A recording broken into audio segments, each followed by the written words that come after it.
Pour cet essai, la pratique sportive que j'ai choisie est la course automobile, ou également connue sous le nom de sport automobile, sport dans lequel les pilotes de ces véhicules s'affrontent lors de courses, qui peuvent être sur circuit, sur piste ou sur route.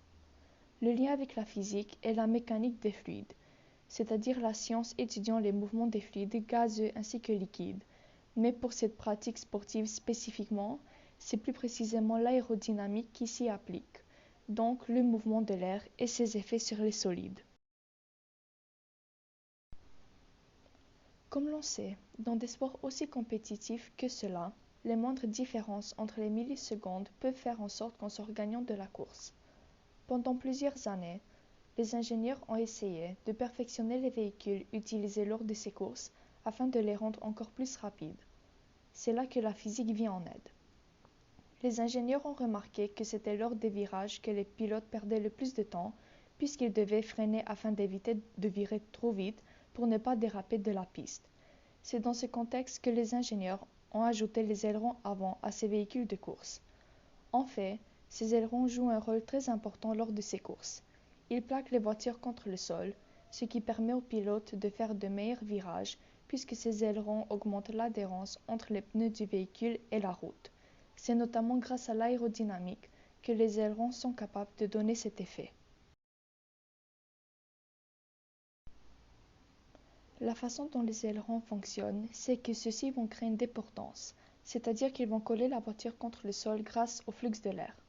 En fait, la courbure de l'aileron va soulever l'air, et celui-ci sera comprimé, ce qui va créer une zone de surpression dans laquelle l'air se trouve à une grande pression, comme l'on peut l'observer dans le schéma ci-dessous.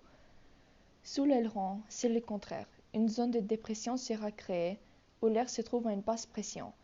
Et puisque la pression de l'air au-dessus de l'aileron est plus grande que celle de l'air situé sous l'aileron, la force résultante sera verticale et dirigée vers le bas, ce qui va en conséquence plaquer la voiture, lui permettant une meilleure adhérence et ainsi permettre au pilote de meilleurs virages à plus grande vitesse. Évidemment, des innovations entraînent des conséquences, qu'elles soient positives ou non. Dans ce cas, il y a deux conséquences, dont une positive ainsi qu'une négative. La conséquence positive est de nature sociale et celle négative est économique. La conséquence sociale est que puisque ces ailerons permettent de meilleurs virages aux pilotes, cela diminue grandement le risque de dérapage, surtout lorsqu'il pleut, ce qui diminue en conséquence le nombre d'accidents et améliore la sécurité de ces pilotes. La conséquence économique est que la fabrication de ces ailerons requiert des ressources, qu'elles soient financières, matérielles ou humaines pour la main-d'œuvre, et ce ne sont pas toutes les compagnies qui en possèdent, seulement les grandes compagnies telles que Mercedes et Ferrari. Cet aspect crée une compétitivité qui nuit aux petites compagnies qui elles aussi sont efficaces, mais pas aussi performantes que les grandes compagnies pouvant fabriquer ces ailerons.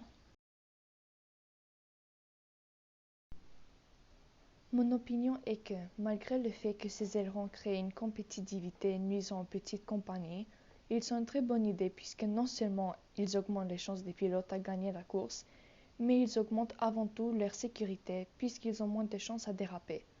La sécurité est beaucoup plus importante que l'argent, d'autant plus dans ce sport où les accidents sont néfastes, pouvant mener à des paralysies, comme ça a été le cas de Philippe Streiff et de Michael Schumacher, ou pouvant même conduire à la mort, comme ce fut le cas pour Jules Bianchi, et pour la plupart des pilotes subissant un accident lors d'une course en sport automobile. Merci de m'avoir écouté.